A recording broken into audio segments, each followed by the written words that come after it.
A Vietnam veteran sat on the stands of an Indiana Fever game, clutching something that had no business being at a basketball arena: his late father's dog tags, a piece of metal that carried 50 years of grief, love, and irreplaceable memory.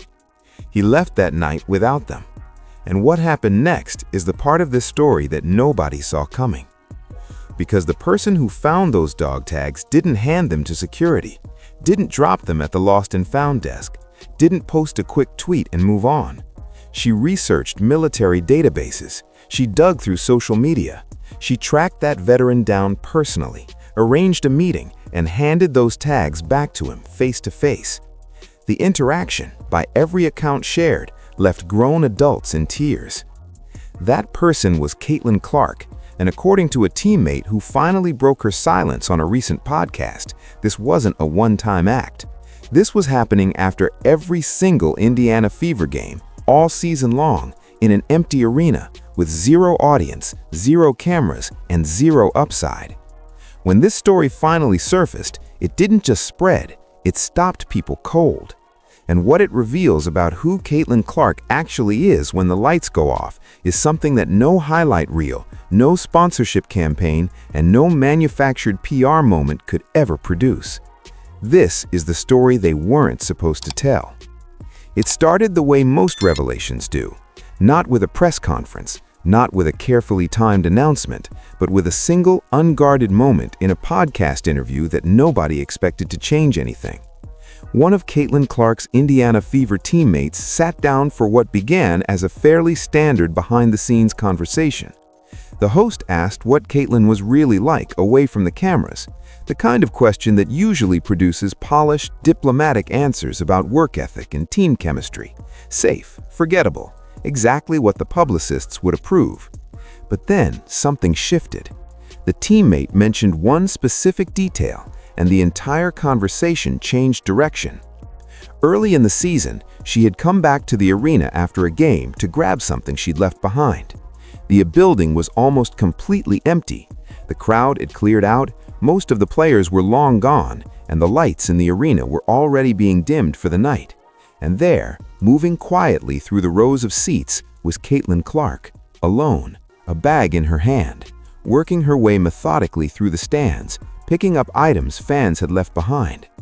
The teammate stopped and watched for a moment before she asked what was going on. Caitlin's answer was short, direct, completely without drama. Fans pay good money to come watch them play. The least she could do is make sure they got their stuff back if they lost something. That was it. No speech, no philosophy, no expectation that anyone would ever hear about it.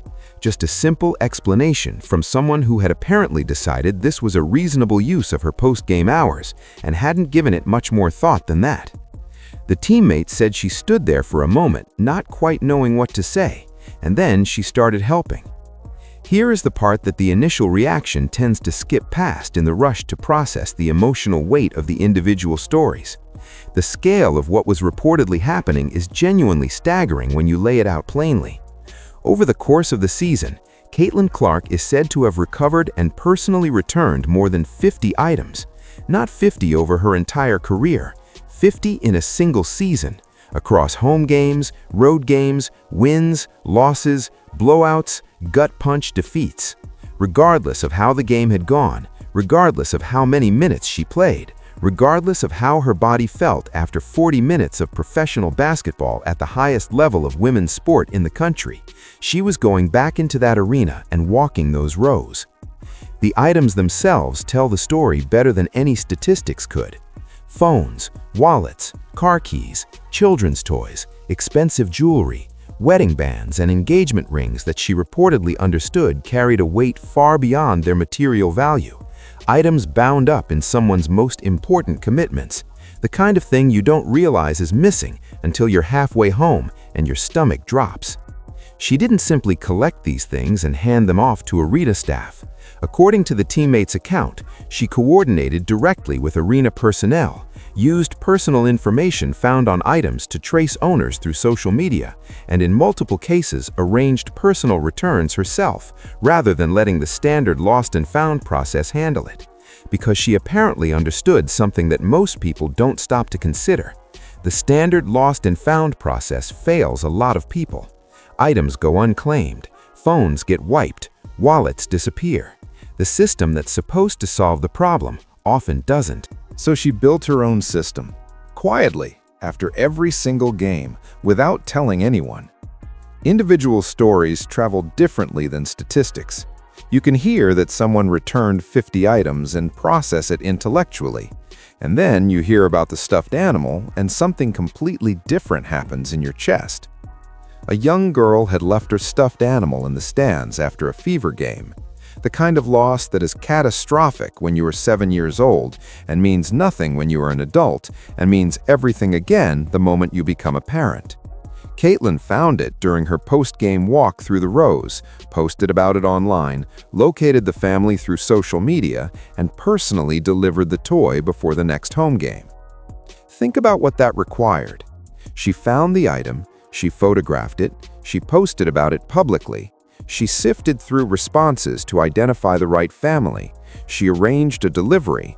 All of this around her training schedule, her media commitments, her sponsorship obligations, the relentless demands on her time that come with being the most commercially significant player in the history of women's basketball. She did all of that for a child's stuffed animal because it mattered to a kid she had never met. Then there was the wallet. Several $100s in cash, credit cards, identification. The kind of item that gets handed to security 999 times out of 1,000 and the owner never sees the cash again and spends a week canceling cards. Caitlin reportedly traced it back to its owner directly, made contact personally, and returned it intact. The person was reportedly brought to tears simply by the phone call. The engagement rings and wedding bands come up more than once in the teammate's account, and there's a reason they stand out. She apparently went to lengths that went significantly beyond what the situation required, understanding that these weren't just expensive objects, they were loaded with meaning. Someone proposed with that ring. Someone wore that band for 30 years. The difference between a professional handling it and a human handling it is the difference between a bureaucratic transaction and a moment someone remembers for the rest of their life. And then there were the dog tags. A military veteran, a man whose father had served in Vietnam, had lost his father's dog tags at a fever game. Not a piece of jewelry, not a keepsake in the conventional sense. A physical object that connected him to a man he had lost, carrying the specific weight of military service, of sacrifice, of a generation that came home changed and often never talked about it. The kind of irreplaceable item that no insurance policy covers because its value has nothing to do with money. Caitlin found the tags during her post-game walk. She didn't know whose they were. She didn't know their significance. She just knew they were the kind of thing that mattered enormously to someone. So she did what she apparently always does in those situations. She researched. She dug into military databases trying to identify the owner. She worked social media. She tracked the veteran down. She reached out. She arranged a personal meeting. She handed those tags back herself. The interaction was, by every account that has surfaced, deeply emotional. The kind of moment that doesn't have a clean ending or a quotable line, just two people in a room and an object that meant more than words could handle. We want to be clear about something important here.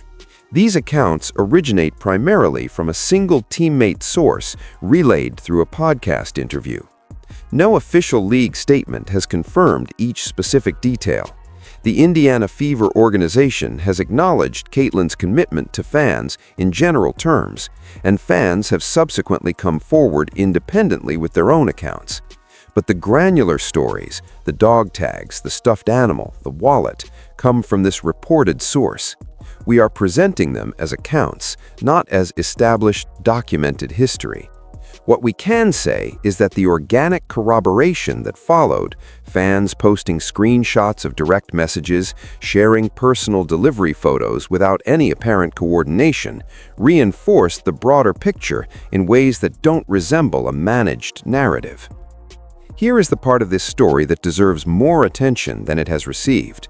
Because the obvious response when something like this surfaces about a celebrity athlete is to look for the angle, the reputation management, the calculated authenticity play, the PR machinery running quietly in the background. And normally, that skepticism is well-founded. Athletes at Caitlin Clark's commercial level operate inside sophisticated image management ecosystems, agent teams, brand consultants, league communications departments, people whose entire professional function is to identify moments exactly like this one and amplify them strategically, turn an act of community service into content, transform a character revelation into a campaign. The machinery exists, it is very good at its job, and it has absolutely no problem using a genuine moment of goodness as fuel. So the first question any serious analyst asks is, when did this start? The teammate was clear on the timeline. This wasn't something Caitlin began doing after she won the public over. It wasn't something that emerged in response to a brutal press cycle, a strategic pivot, a consultant's recommendation. According to the account, it started early in the season, during the weeks when Caitlin was visibly struggling with the adjustment to professional basketball, when she was absorbing heavy criticism for her performance, when she was navigating a very public rookie learning curve with absolutely no guarantee of how it would resolve, when her professional standing in the league was still genuinely uncertain. She was doing this during that window, staying behind in empty arenas to collect strangers' belongings while the entire sports media ecosystem was questioning whether she belonged in the league at all. Not as a response to pressure, not as a survival strategy, just as something she apparently decided was worth doing with her post-game hours during the most vulnerable stretch of her professional life. That timing does something very specific to the cynical interpretation. If this behavior had emerged after a reputation crisis, after a period of bad press, after a consultant's recommendation, you could construct a reasonable argument about motivation. But the timeline, as described, places the origin at a moment when Caitlin had every professional incentive to focus entirely on her own survival in the league, and was apparently choosing to spend her energy on something that had nothing to do with her career at all. You can't PR your way backward through a timeline like that. What happened next inside the Indiana Fever locker room is the part of this story that tends to get lost in the attention paid to the individual acts themselves. But it might be the most significant detail of all if you're trying to understand what kind of institution this woman is building around herself. The teammate who saw Caitlin that first night in the empty arena didn't just walk away impressed. She started helping. Word got around the locker room, other players heard about it, and according to the account, other players started joining in. What had begun as one person's private routine became something else entirely, an informal team tradition, a thing the Indiana Fever just did now after games, without anyone declaring it a policy, without anyone putting it in a team handbook, without any coach mandating it or any organization promoting it. Culture doesn't usually move that way. At every level of professional sports, teams spend enormous resources trying to build genuine cohesion, real shared values, the kind of environment where players actually care about each other and about the people around them. It almost never comes from the top down. It comes from someone doing something worthwhile and others deciding, without being asked, to show up alongside them. What Caitlin Clark apparently did was become that person, not by giving a speech, not by organizing anything, just by doing something that made sense to her and letting other people see it. The ripple effect from that single private habit, the way it spread through a professional roster and became something the team owned collectively, is worth sitting with for a moment. Head coach Christy Sides has spoken throughout the season about team cohesion and the environment veteran players have helped shape. This story adds something more concrete to that picture. Not general chemistry talk, not post-win press conference language. A specific, traceable origin point for a cultural shift that moved through a professional sports organization because one person stayed behind in an empty arena when she could have gone home. The arena cleaning staff at the Fever's home venue, according to the teammates' account, have reportedly corroborated the general pattern. In their experience working professional arenas, no other athlete has shown this level of consistent investment in the environment and the belongings fans leave behind. That is grounded testimony from people who have no stake in the narrative. It carries a different kind of weight than fan enthusiasm or media coverage. The way this story traveled tells you almost as much as the story itself. The teammates' podcast interview circulated first through fan accounts, then it moved into mainstream sports commentary, and then something happened that doesn't usually happen with celebrity athlete stories. Rather than the corroboration coming from official sources, from the organization, from the player's team, from coordinated media outreach, it came from strangers on the internet who had apparently been sitting on their own experiences for months. Fans began coming forward independently, posting screenshots of direct messages, sharing photos of deliveries, adding first-hand accounts to a story that had started from a single source. The corroboration was organic, unprompted, and cumulative.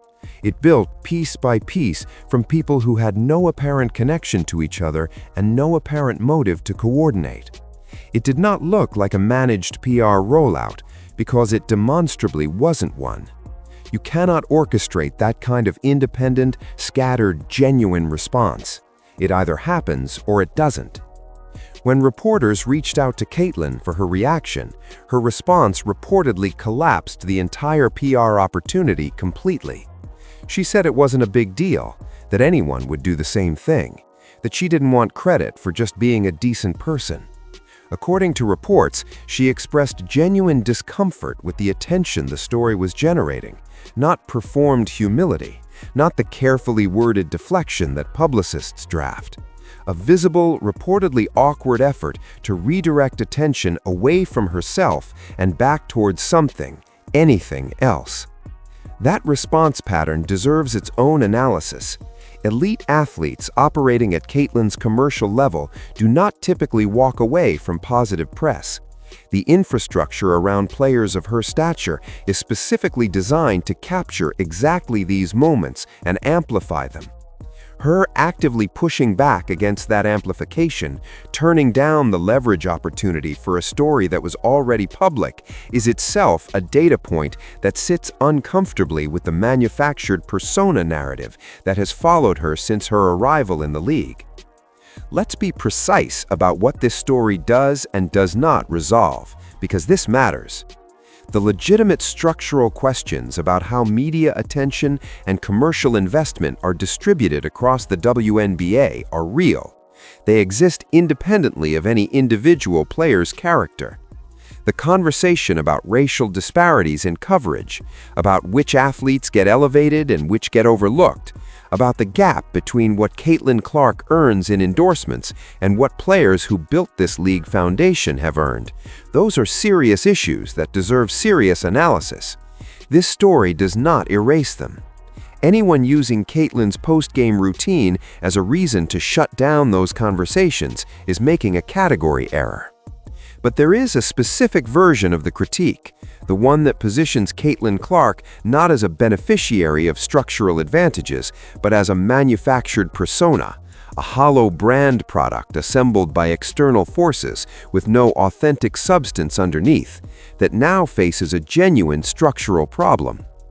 That critique requires Caitlyn to be, in some essential way, a performance, something shaped by institutional decisions made above her, something that exists primarily as a product of the media and corporate machinery that has attached itself to her name. It requires the authenticity to be constructed. And then you have a behavioral pattern that is sustained, private, executed after every game regardless of score or fatigue, that began during the most vulnerable period of her career, that she actively tried to prevent from becoming public, and that she reportedly expressed discomfort about when it was discovered. A pattern that has independent corroboration from cleaning staff who have no reason to promote her image, and from fans who came forward without coordination. That pattern does not slot neatly into the manufactured persona framework. It doesn't fit the architecture of the critique. It describes someone doing something because she apparently thought it was the right thing to do, with no audience, no upside, and a consistent active preference for remaining unrecognized for it. You can hold both things at once. The structural critiques can be valid, and she can be a genuinely good person. These are not mutually exclusive positions. But the version of the argument that relies on her being fundamentally inauthentic took a significant hit the moment of veterans' dog tags entered the equation. Pull back from the individual stories for a moment and look at what this means for the larger picture. Because this isn't just a feel-good story about a basketball player returning lost items. It's a preview of something much more consequential.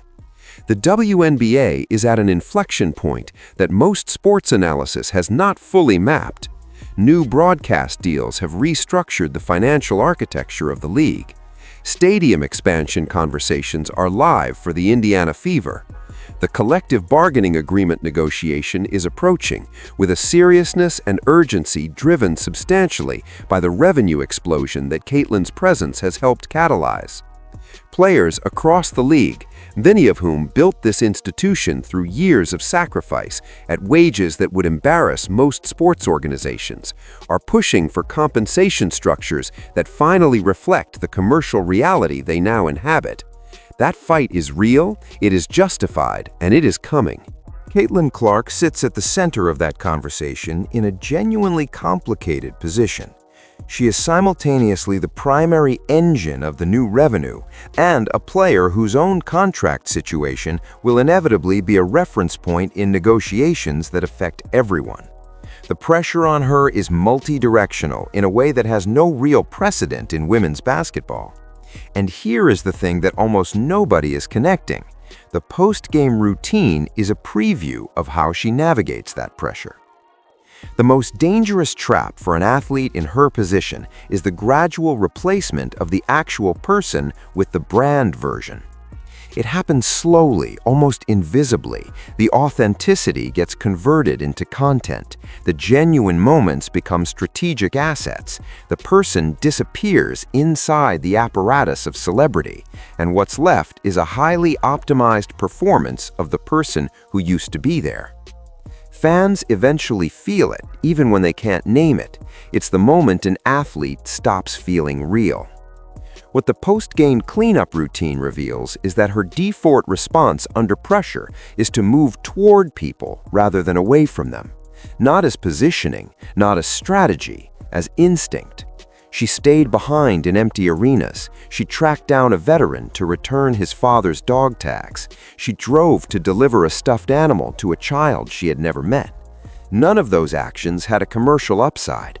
All of them required her to spend something, time, energy, emotional attention, with no return except the satisfaction of doing it. She's 22 years old. She is in the opening chapters of a career that serious analysts believe will define a generation of women's basketball. The habits forming right now, the values operating when nobody is watching, the reflexes that govern behavior in empty arenas long after the crowd has gone home, these things compound. Over 10 years, over 20, they become the architecture of an institution. Athletes who transcend sport and become something larger almost always do it through character that persists independent of performance, through patterns discovered gradually over time, through exactly the kind of story a teammate decides to share on a podcast because she saw something in an empty arena that she thought the world should know about. Youth basketball coaches around the country have reportedly begun incorporating this into how they talk to young players. The principle isn't new. Character is what you do when nobody is watching. That phrase has been on locker room walls for decades. But the principle lands differently when it has a specific, concrete face. When you can tell a young player not just what to do, but what it actually looked like when one of the best players in the world chose to do it anyway, in an empty arena, after an exhausting game, alone, with nobody watching. That is the kind of thing that changes how a generation understands what it means to compete. The story is still moving. More fans are coming forward with accounts that add layers to the picture. The teammate conversation has reportedly opened up further dialogue inside the Fever organization about how the team presents itself to the public, not through managed communications, but through the natural accumulation of moments like this one. Caitlin Clark's second WNBA season arrives carrying the weight of everything described here, plus the considerable pressure of a league in full financial and cultural transformation. The broadcast era is new, the money is bigger, the expectations are higher. The political complexity of her position as the player whose presence has driven unprecedented revenue, while her peers have not yet seen that revenue reach their paychecks, is not going away. What we know now that perhaps didn't fully understand before a teammate broke her silence on a podcast is the foundation underneath all of that.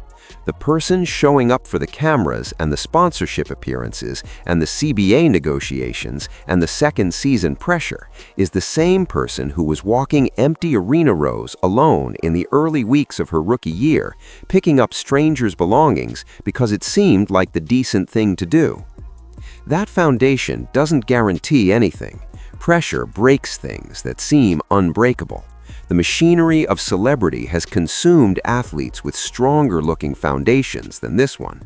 But the habits formed when nobody is watching are the ones that hold when everyone is watching. The values operating in an empty arena are the ones that surface in full stadiums. The reflexes built in private are the ones that govern behavior in public when everything is on the line. A Vietnam veteran got his late father's dog tags back. A little girl got her stuffed animal returned before the next game. A woman sitting in the stands got her wedding ring back intact, returned by someone who understood what it meant. 50 times or more, quietly, with no audience, with no upside, and with a visible preference for remaining completely unknown for it. That's the foundation. Watch what gets built on top of it.